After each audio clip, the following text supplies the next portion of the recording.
శ్రీ సచిదానంద సద్గురు సాయినాథ్ మహారాజ్ की జై. శ్రీ సమర్థ రామదాస విజయం సజ్జనగడ అధ్యాయం 30. శ్రీరామ జై రామ జై జై రామ. శివాజీ ఆవేదన. పరళీకోటలో నివాసానికి ప్రార్థన.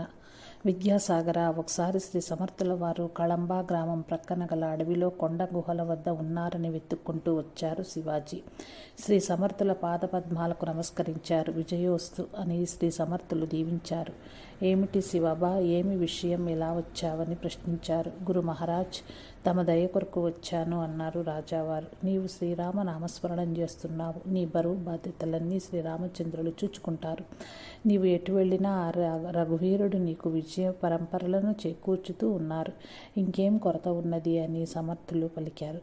శివాజీ గారు, నిజమే గురుదేవా, తమరన్నట్లు రాజకార్యాలు అన్ని విధములా గురుదేవుల దయ వలన విజయం సిద్ధిస్తూ ఉన్నది. కానీ నా మనసు మాత్రము ఆ రాజకార్యాల యందు విముఖతను పొందుచున్నది. గురుదర్శనము గురుపాద సేవ లేకుండానే జీవితం గడిచిపోతే ఎలాగా అని నాలో అశాంతి కలిగిస్తున్నది. హే సమర్థ సద్గురు, మీరు నన్ను ఈ విధంగా అన్ని విధాల సంరక్షణ చేస్తున్నారు. కానీ నేను మీ గురించి ఏం చెయ్యాలో తెలియక బాధపడుచున్నాను. తమరి ఈ అడవులలో సంచరిస్తూ ఉంటే మాకు రాజభోగాలు అనుభవించుట తగునా? ఏది ఏమైనను తమరికి ఏ విధంగా కావలేనో ఆ విధంగా నివాసయోగ్యమైన అన్ని వసతులతో కూడిన మఠ నిర్మాణం చేయించదను. తమరి దర్శనం నిత్యం కావాలని మనసు కోరుతూ ఉన్నది. పరళిలో కోటను పునర్నిర్మాణం చేయించి సకల భద్రతలు ఏర్పాట్లు చేసేదను.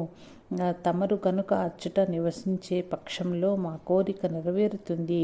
ఇందుకు తమరి ఆమోదం కావాలి అంటూ ప్రాధేయపడి కళ్ళ వెంట నీరు పెట్టుకొనుటను శ్రీ సమర్థులు గమనించారు. పరళికి పోవుటకు ఆమోదం. చిరునవ్వులు నవ్వుతూ శ్రీ సమర్థులు ఇలాగా శివాజీ మహారాజును అనునయంగా, శివబా, శ్రీరాముల వారి ఆజ్ఞ ప్రకారం నీవు క్షత్రియుడవు కావున రాజ్యపాలన నీ కర్తవ్యం. నీవు ఆచరించుచున్నావు. మేము కూడా శ్రీరామ ఆజ్ఞను పాటించుచు సంచరించుతూ ఉండాలి. నీవు నివాసం ఏర్పరిచి ఒకే చోట ఉండమని కోరితే ఎలా పొసుగుతుంది? ఆ నివాసం అక్కడే స్థిరంగా ఉంటుంది. మేము స్వేచ్ఛా విహారులం. నీకు నిత్యం దర్శనం ఎలా కుదురుతుంది చెప్పు? నీవు ఇలా కోరటం మంచిది కాదేమో, యోచించుకో అన్నారు. శివాజీ రాజు, గురుదేవ్, మమ్ము తమరు ఏమన్నా తిట్టినా కొట్టినా పర్వాలేదు. తమరు ఎక్కడెక్కడో తిరిగినా కనీసం పరళికి వచ్చినారని వార్త నాకు తెలుస్తుంటుంది. అప్పుడైనా తమ దర్శనం దొరుకుతుందని మా ఆశయం. తమకు దూరమై జీవించే జీవితానికి అర్థం లేదు. అంతేకాక గురుదేవుల బాగోగులు చూడని రాజరికమే మాకు చాలా ఇబ్బందికరంగా ఉన్నది. మా హృదయం తమరికి తెలియనిది కాదు అంటూ ప్రార్థించారు. శ్రీ సమర్థులు, సరే, దేనికైనా సమయం రావాలి. మీరు పరళీకోటను పునర్నిర్మాణం ప్రారంభించండి, తర్వాత చూద్దామన్నారు. ఆ మాత్రం అనుకూలంగా సెలవిచ్చినందులకు శివాజీరాజు ఎంతో సంతోషించారు.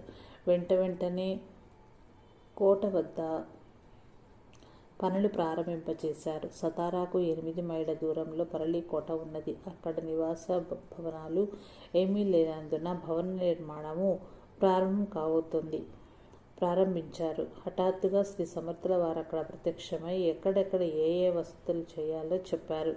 నైరుతిలో హనుమంతుడిని ప్రతిష్ఠించాలి అన్నారు. కోట గుమ్మం ప్రక్కనే అంగాపూర్లో బావిలో దొరికిన మహిషాసుర మర్దిని విగ్రహాన్ని ప్రతిష్ఠించాలి అని అన్నారు. ఆగ్నేయ దిశలో వంటశాల, వాయువ్య దిశలో గోశాల, తూర్పున ఖాళీ స్థలము ఉండునట్లుగా స్థల నిర్దేశం చేశారు. వారి ఆదేశానుసారంగానే ఉత్తర దిశ యందు సన్యాగారము నిర్మించబడింది. సకల నిర్మాణాలు పూర్తి కాగానే దేశంలోని సాధువులు, సన్యాసులు, పండితులు అందరికీ ఆహ్వానాలు పంపమని శ్రీ సమర్థులు ఆదేశించారు. వారి ఆజ్ఞ ప్రకారమే ఆహ్వానాలు పంపినారు. అనేక పట్టణాలకు, పల్లెలలోనూ కూడా ఇక్కడ పండిత సదస్సు జరగబోచున్నదని తెలియపరిచారు. కొన్ని చోట్ల దండోరా వేయించారు. ఎంతోమంది యువకులను వారికి శ్రీ సమర్థుల వారి చతురత, సమయస్ఫూర్తి గురించి ఎరుక ఉన్నది కాబట్టి ఎవ్వరికీ ఆటంకం కల్పించే ప్రయత్నం చేయలేదు. శివాజీ పిలుపుని అందుకొని అనేక మంది పండితులు, సాధు సత్పురుషులు, సన్యాసులు బయలుదేరి పర్లీకి వచ్చి చేరారు. అనేకులైన రక్షక భటులు రాజాజ్ఞ మేరకు ఆ భవనాన్నింటినీ దివిటీల వెలుగుతో నింపారు.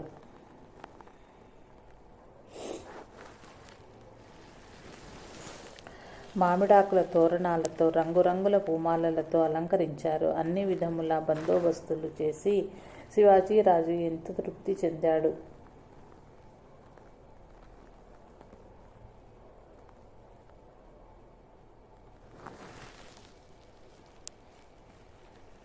నిత్యం ఇక్కడ అయ్యే ఖర్చుల మొత్తము కొన్ని ప్రాంతాల నుంచి వచ్చే వస్తువులను కేటాయించి దానిని సక్రమంగా ఇచ్చి అన్ని భద్రతలను నిర్వహించేందుకు కొండోపంత్ అను వారిని నియామకం చేశారు. సజ్జనగడ నామకరణం. కోట సంరక్షణాధికారిగా జిజోజీ కాట్కర్ అతన్ని నియమించారు. వీరు కాక కోట క్రింద ఉండే కాపలాదారులు, ప్రజలు అందరూ శ్రీ సమర్థుల ఆజ్ఞ పాలనలో ఉండాలని నిర్ణయించారు. శ్రీ సమర్థుల వారు తాంబూల సేవనం చేస్తారు కాబట్టి దానికి కావలసిన మేలిరకం తమలపాకులు, విడియము తయారు చేయుటకు కావలసిన ఇతర సుగంధ ద్రవ్యాలన్నీ మేలిరకంవే తెచ్చి ఇవ్వాలని కొండోపంత్కు ఆజ్ఞాపించారు. ఏ వస్తువుకు ఇక్కడ లోటు రానివ్వకూడదని నిబంధనలు ఏర్పరిచినారు.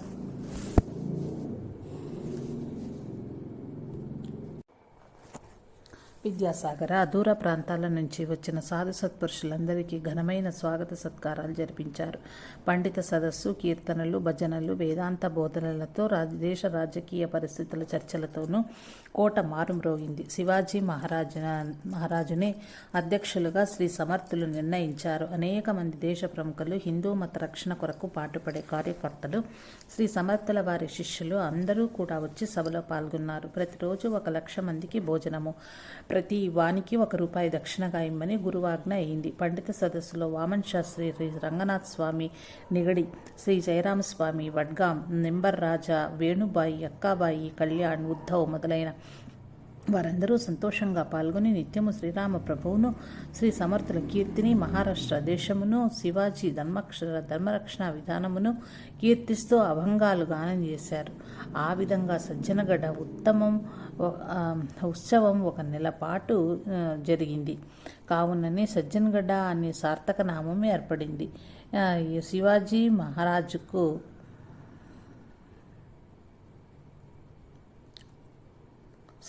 మహారాజు వారికి చాలా సంతృప్తి కలిగింది. ఈ పరిస్థితి ప్రభావం దేశమంతటా తెలిసింది.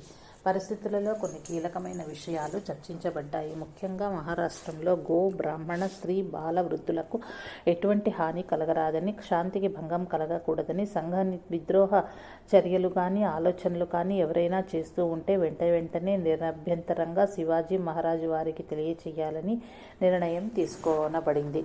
తప్పు చేసిన వారిని దండించటంలో తన పర భేదం చూపకూడదని నిర్ధారించారు. ఒకరికొకరు పలకరించుకున్నప్పుడు జోహార్ అనే పదం అప్పటికి వాడుకలో ఉంది. దానికి బదులు రామ్ రామ్ అని రామనామస్మరణ చేయవలనని నిర్ణయం స్థిరీకరించబడింది. మాతా, పిత, గురు, దైవాల పట్ల ప్రజలందరూ భక్తి కలిగి ఉండాలని ఉద్బోధించారు. దేహాన్ని రాజు కాపాడితే ఆ రాజును దేశాన్ని కలిపి ప్రజలు కాపాడుకోవాల్సిన అవసరం ఉన్నదని ఉద్ఘాటించారు. అనేక మంది వారి ప్రాంతాలలో జరుగు అరాచకాలను విన్నవించుకున్నారు. అక్కడ ధుని ఏర్పాటు చేయించారు శివాజీ. దానికి కావలసిన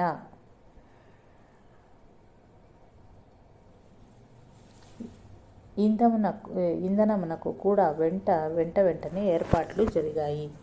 గాగాభట్టు. అదే సమయంలో గాగాభట్టు అను ఘనాపాటి వచ్చి ఉన్నారు. వారు శ్రీ సమర్థులను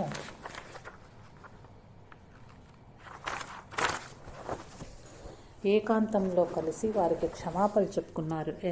ఎరగనట్లుగా శ్రీ సమర్థులు ఎందుకు క్షమాపణలు కోరుచున్నారో చెప్పమని అడిగారు. స్వామి, సమర్థులైన మీ శక్తి తెలుసుకొనలేక ఎన్నోసార్లు తమకు సంస్కృతం రాదని నిరసించాను. తమరు మాతృభాషాభిమాని అయి రచించిన బోధనలు చేతగానితనమని నిందించాను. మహాత్మా, నేను విద్యాగర్వంతోనూ ధనగర్వంతోనూ సంతాన గర్వంతోనూ విర్రవీగి ఎన్నో విమర్శలు చేసిన మహాపాపిని, మూర్ఖుడను, పండితుడనే అయినను అజ్ఞానిని. ఆత్మస్థుతి పరనింద రెండు కూడదని పన్నులు తెలిసిన ఆ కార్యం చేసిన దుర్మతిని. సాధు పుంగవ, తమరు నిష్కలంకులు, కృపాళువులు, భక్తోద్ధారకులని తెలుసుకున్నాను.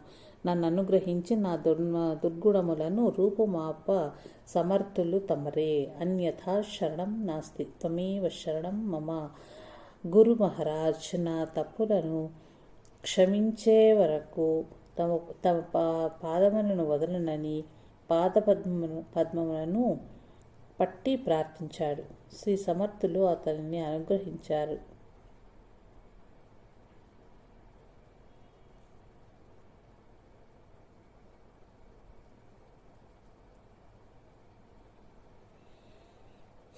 శ్రీ సమర్థుడు అతన్ని అనుగ్రహించారు. భట్టుగారు భగవంతునికి దూషణ భూషణ నమస్కార తిరస్కారాలు నందు సమభావమే ఉంటుంది.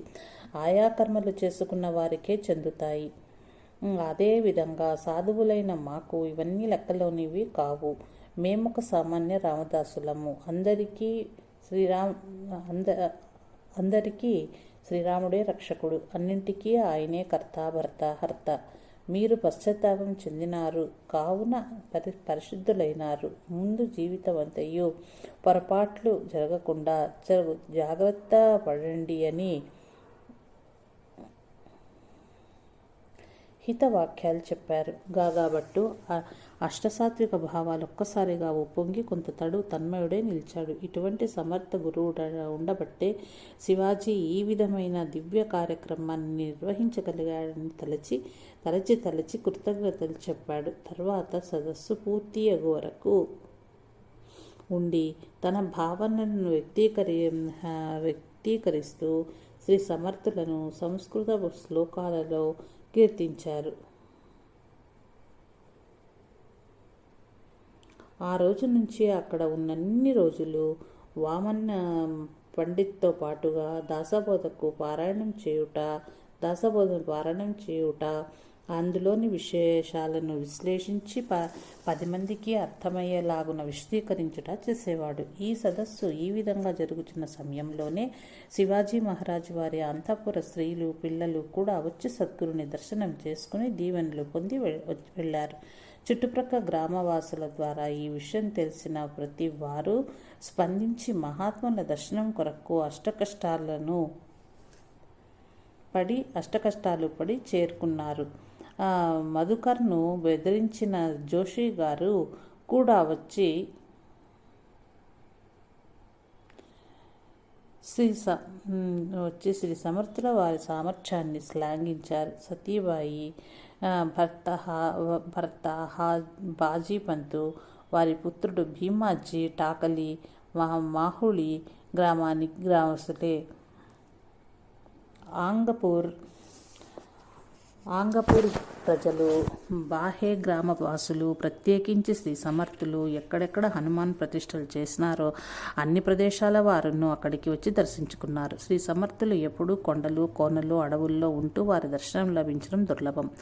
ఈనాడు శివాజీ మహారాజు పుణ్యమా అని ఈ పుణ్యస్థలంలో వారి దర్శనం మనకు లభిస్తుందని ఒకరికొకరు చెప్పుకొని సర్వుల జాతరలకు వచ్చారు. సాధారణ వ్యక్తులు, సజ్జనులు ఆహ్వానించకుండానే వచ్చారు. శ్రీ సమర్థ రామదాస్ అనే పేరు మహారాష్ట్రంలో వినని వారు లేరు.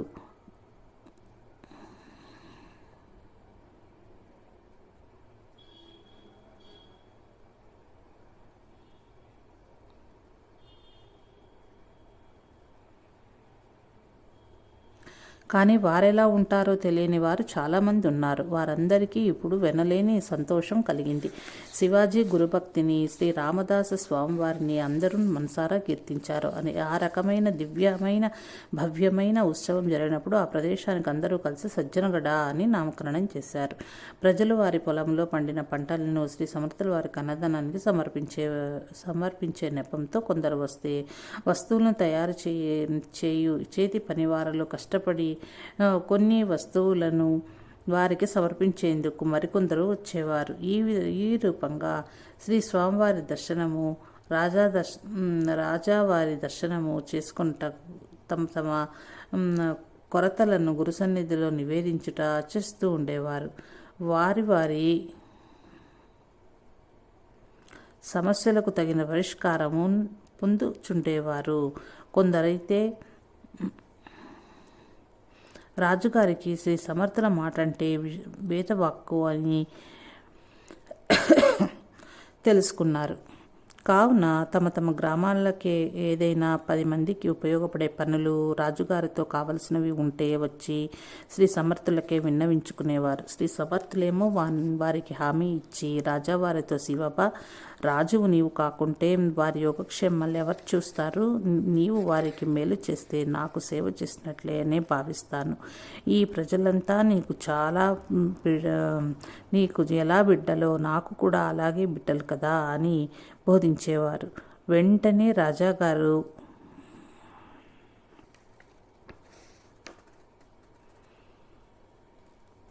ఆజ్ఞలు జారీ చేసేవారు. అతి శీఘ్రంగా ఆయా పనులు జరిగి జనులు సుఖశాంతులను పొంది గురుదేవుల నామస్మరణం మరియు శ్రీరామ నామస్మరణము చేస్తూ ఉండేవారు. శ్రీ సమర్థుల వారు హనుమాన్ మందిరాలు అనేక గ్రామాల్లో నిర్మాణం చేయించారు. ఇది ప్రజలకు బలోపేతం చేసేందుకేనని వారు చెప్పారు. ఇంకా కొన్ని గ్రామాల వారు కూడా ఇది తెలిసి వారే నిర్మాణం చేసుకుని శ్రీ సమర్థుల వారి చేతి మీదుగా విగ్రహ ప్రతిష్టలు చేయించుకున్నారు అని తెలిపి శ్రీ నిత్యానందుల వారు అతిశయించిన ఉత్సాహంతో నామస్మరణ చేశారు. కళ్యాణ్ గురునిష్ట దాసబోధ పారాయణ. శ్రీ నిత్యానందులు ఈ విధంగా తిరిగి శ్రీ సమర్థుల శిష్య వాత్సల్యంను వివరిస్తూ ఉన్నారు. విద్యాసాగర సజ్జన్గఢ్లో నివాసం ఏర్పడిన తర్వాత ఒకసారి శ్రీ సమర్థులకు కఫబాధ మొదలైంది. దానిని వారు పట్టించుకోలేదు. కానీ ఒక గృహస్థ శిష్యుడు దర్శనానికి వచ్చి, స్వామి తమరు కఫంతో ఎంతో బాధపడుతున్నారు.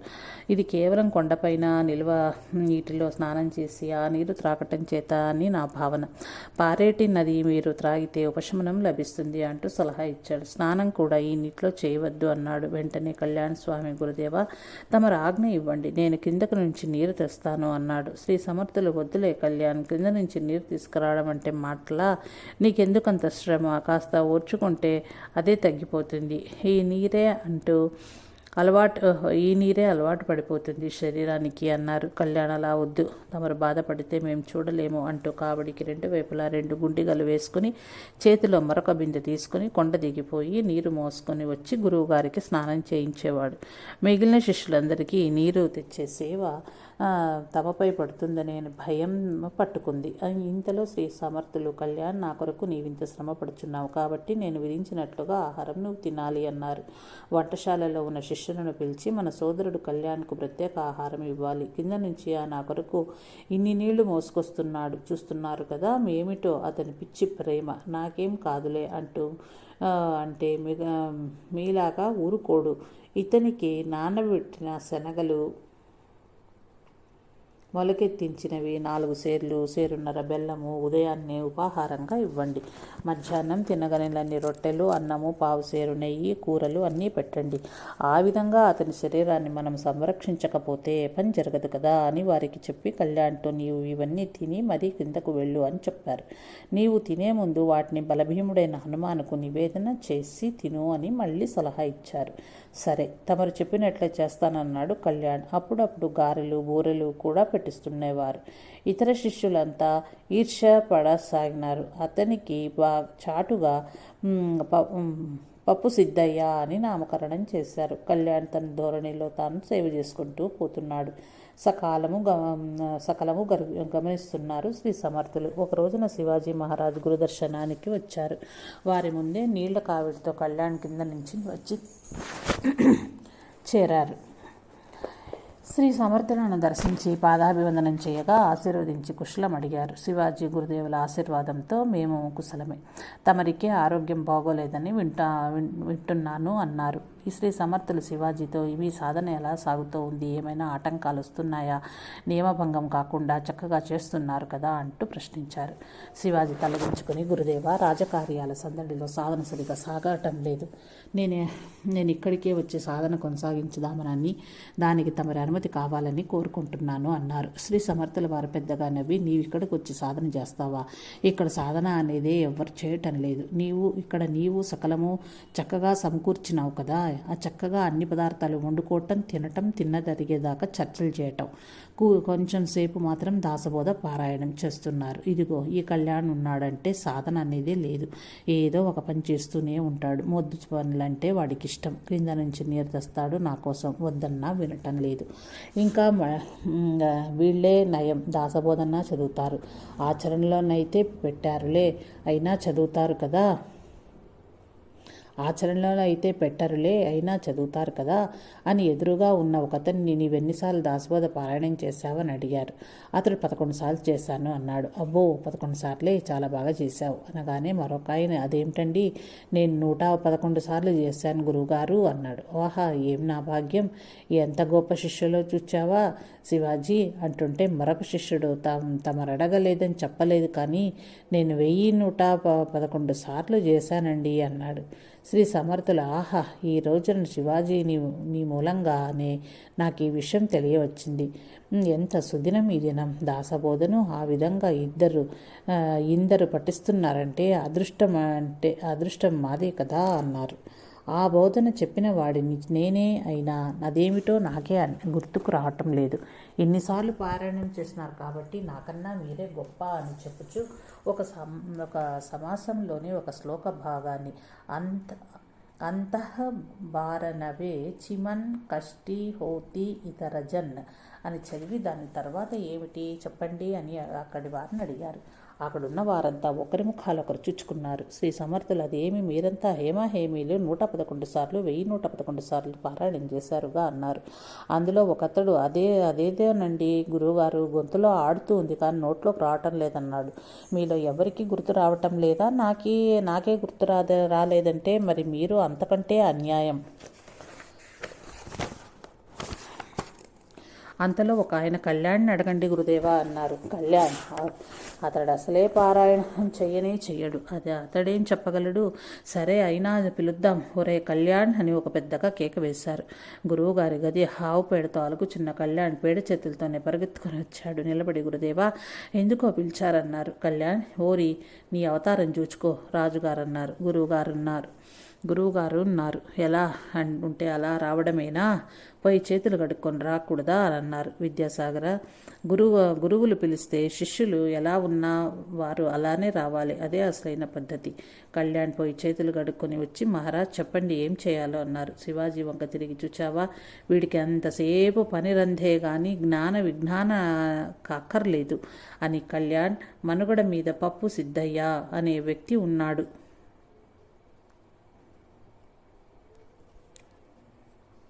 నీకు తెలుసా అన్నారు. అలాంటి వ్యక్తి ఎవరు ఉన్నట్టు తెలియదు మహారాజ్ అన్నాడు కళ్యాణ్. అదిగో చూడు శివాజీ, ఈ కళ్యాణ్కి ఇక్కడ జరిగే విషయాల గురించి కొంచెం కూడా అవగాహనే లేదు అని. సరే, నేను నిన్ను పిలిచిన విషయం మర్చిపోయి ఏదో అడుగుచున్నానులే. దాసబోధలో అంతః బారనవే చిమన్ కష్టి హోతి ఇతరజన్ తర్వాతి వాక్యం నాకు గుర్తు రాక వీళ్ళందరిని అడిగాను. వాళ్ళకు గుర్తు రాలేదు. నీకేమైనా గుర్తుందా అని అడిగారు. వెంటనే కళ్యాణ్, పరీబాబుడే అజ్ఞాన్ నేణ తీ వర్మ మహారాజ్ అన్నాడు.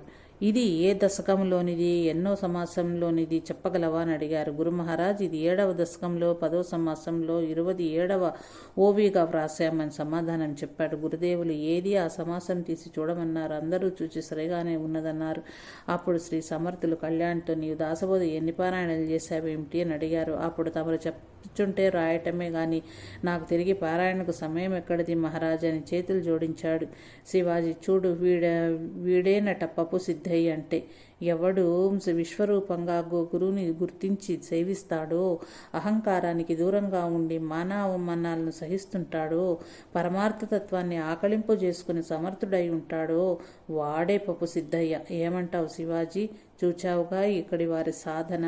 ఇక నీకే విధంగా ఇక్కడ సాధన జరుగుతుంది. ఒకరిపైన ఒకరు ఈర్షాభావాలు, ద్వేషాలు పెంపొందించుకుని పాము పటంలో పెద్ద పాము నోట్లో పడినట్లు ఉన్నది ఇక్కడి వ్యవహారం. అనగా యోగ్యతలను పోగొట్టుకుంటున్నారు అంటూ శ్రీ సమర్థులు శిష్యుల బండారాన్ని బయటపెట్టేసరికి అందరు తలదించుకున్నారు. ఒకసారి చాపల్లో శ్రీరామనవమి ఉత్సవం జరుగుతూ ఉండగా ఒక ఏనుగుపై అంబారీ కట్టి అందులో శ్రీ సీతారాములను ఊరేగింపు చేయాలని సమర్థులు ఏర్పాటు చేయించారు. ఊరేగింపు మేళతాళాలతో భజన సంకీర్తనతో బయలుదేరింది. ఉన్నట్లుండి ఏనుగు ఘీంకరిస్తూ మావటి వాడికి లొంగకుండా ఇటు అటు ఉన్న వారందరినీ తొండంతో కొడుతూ ఉంది. కోలాహలంగా జనం చెల్లాచెదురై పరిగెత్తుతున్నారు. శ్రీ సమర్థులు, కళ్యాణ ఏనుగు సంగతి ఏమిటో చూడు, దాని అల్లరి మితమీరుచున్నది అని ఒక కేక పెట్టాడు. మహారాజ్, తమ ఆజ్ఞ అయిందిగా అంటూ ఒక దూకి దాని తొండాన్ని చేజిక్కించుకున్నాడు. అది కళ్యాణ్ని నేలకేసి కొట్టాలనుకుంది. కానీ అలాగే పైకెగిరి దాన్ని నెత్తిన కూర్చుని దాని కుంభస్థలం మీద పిడికిలి బిగించి గుద్దిన గుద్దులకు అది క్రింద కూర్చున్నది. దాని మదం దిగిపోయింది. అది అత్యంత సాత్వికంగా మారిపోయి శ్రీ సమర్థుల వారికి నమస్కారం పెట్టింది. కళ్యాణ్ కూడా వచ్చి గురువు గారికి నమస్కరించుకున్నాడు. అప్పుడు శ్రీ సమర్థుల వారు ఇలాగన్నారు, చిన్నవాళ్లను పొగడరాదు, కానీ సత్యం చెప్పాలి. శివాజీ, కళ్యాణ్కు ఇంత బలం ఎలాగొచ్చిందనుకున్నావు? కారణం తిండి కాదు. అతడు గురు ఆజ్ఞను మారు మాట్లాడకుండా ఆచరిస్తాడు. అంతేకాదు అతడు అస్ఖలిత బ్రహ్మచారి. బ్రహ్మచర్యం యొక్క మహత్తును వర్ణించనలివి కాదని చెప్పుచూ దానికి తోడు గురువాజ్ఞ పాలనతో పరమశ్రేయస్సు లభిస్తుందని ఆ రోజు అందరికీ బోధించారు. విద్యాసాగర, శ్రీ సమర్థుల వారి శిక్షణలో చాలామంది పురోగమించారు. కొంతమంది తిరోమార్గాన్ని కూడా చవిచూచారు. ఆ తప్పు తెలుసుకుని తిరిగి చెయ్యకుండా ఉంటే వారిని మన్నించారు అని నిత్యానంద యోగి వివరించి జయ జయ రఘువీర సమర్థాయని శ్రీరామ జయ రామ జయ జయ రామ అని జయ జయ నాదాలు చేశారు. అందరూ శృతి కలిపారు. ఇది విద్యాసాగర శ్రీ నిత్యానంద యోగి సంవాద రూపమున శ్రీ దత్తాత్రేయ సంప్రదాయ పరంపరలో శిష్య పరంపరలోని శ్రీ శ్రీ శ్రీ స్వామి విశలానంద సరస్వతి మహారాజు విరచిత శ్రీ సమర్థ రామదాస విజయంలోని 30వ అధ్యాయం సంపూర్ణం.